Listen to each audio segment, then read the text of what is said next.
Hi, today I want to focus on learning to draw the spear shape and being able to recognize where the highlight and the coarse shadow and where the reflected light is. And so we'll go ahead and start with a round shape. It's not always easy to draw a circle.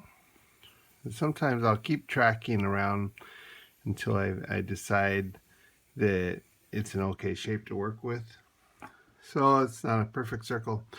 But one thing I first want to talk about is to identify where your sunlight is coming from. So if the sun is coming from this direction onto the ball, or whatever it is, whether you're drawing like the earth, a tennis ball, basketball, whatever the round shape might be, to realize, okay, well, there's going to be a highlight area. And I'll just indicate with the circle there. So I have a highlight area, but then there's also, in this area, there is a core shadow. So you hit a highlight, and then almost the opposite side of the spear is the core shadow. And then as you develop the core shadow, there's also just a slight reflected light area. Okay, so you can go darker.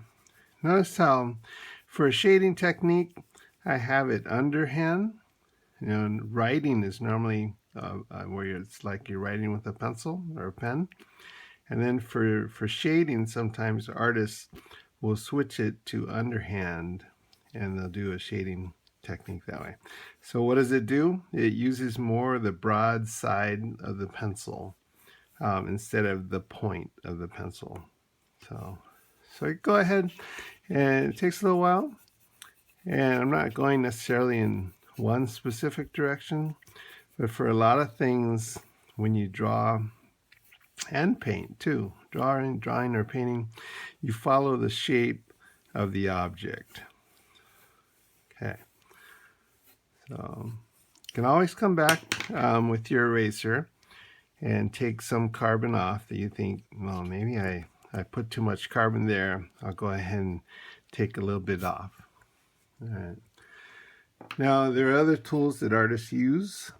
One is a stump, and so it's just made of paper, and it's used for blending techniques. So this stump, it's an old stump that I had, so it already had a little bit of carbon on it, and then right on the shadow part here too as well. And then even when you, like, for instance, go off the image, you can always come back with your eraser and clean up around what you were drawing. So, and then you can always come back, and especially if it's a shiny object, like a marble or something, then I'll have more of a distinguished dark in the core shadow, shininess in the reflected light, and then the slight darker spot to the next to that. So the highlight, I don't want to lose it. I can always come back and redefine where that highlight is. Now I don't want like an exact circle indicating the highlight, so I use the stump. I'll softly blend into it.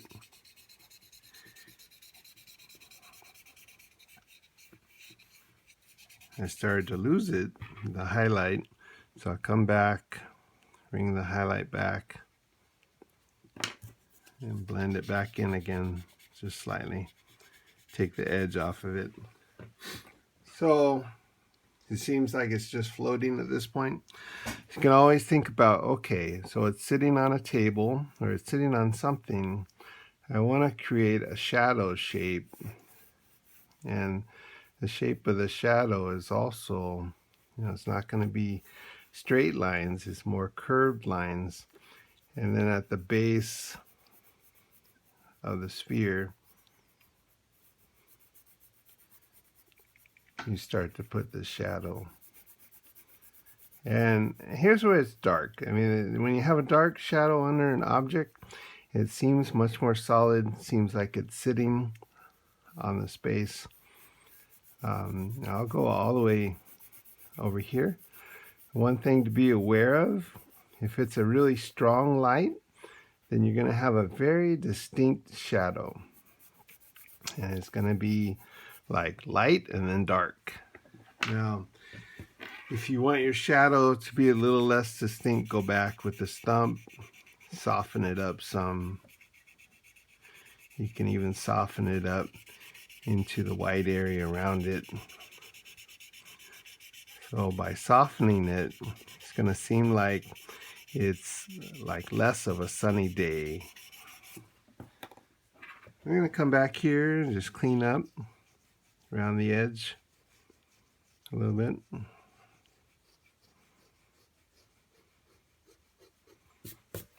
All right, so I still feel like I haven't punched, and you'll hear artists say that sometimes, punching, you know, the darkness. And so I'm coming back, and I punch the darkness right there in the core shadow area. I'm going to give it a little darker right to the right of the reflected light. Going to knock off the reflected light a little bit. And try to blend it in more.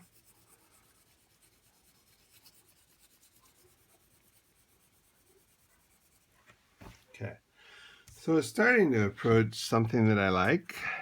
And one thing I'll do, I'll come back and I'll define the shape. So notice I switch from underhand to overhand. And another thing that a lot of artists do, if it's getting messy, like this is a 4B pencil, is put a piece of paper underneath the palm of your hand.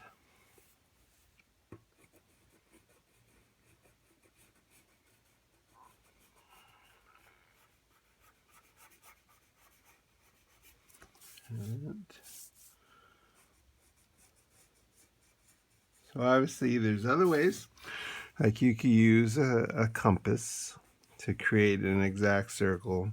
You can use the bottom of a manufactured item, if it's a certain size of circle that you want.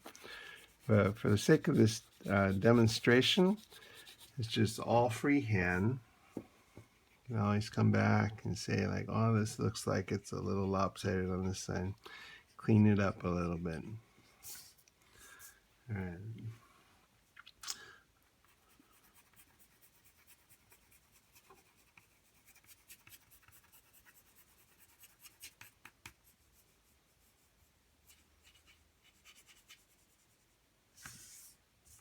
One other thing I do is I'm not afraid to turn my paper different directions. So by doing that, I get the angle that I want when I'm doing the shading. And then I come back here and I'm going to redefine the shadow on the bottom of the ball, or the spear shape.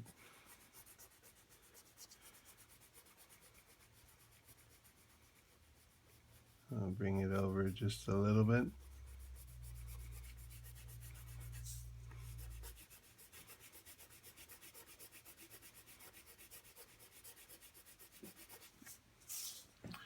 I'm going to even go back and add to the core shadow area. So it's the core of the object. It's like the meat and potatoes of the object. Now I'll come back and just touch up that highlight area. Make sure I'm keeping that white. So we have just a general understanding of core shadow and highlight, reflected light, shadow on the surface,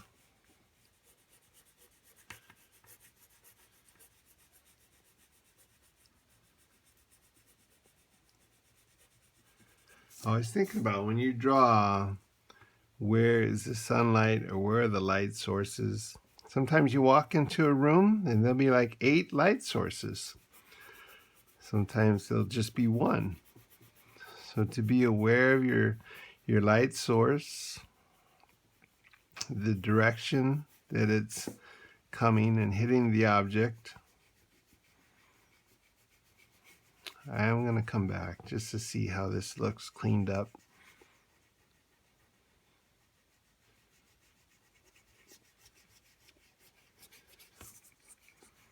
Yeah, I think I like it cleaner.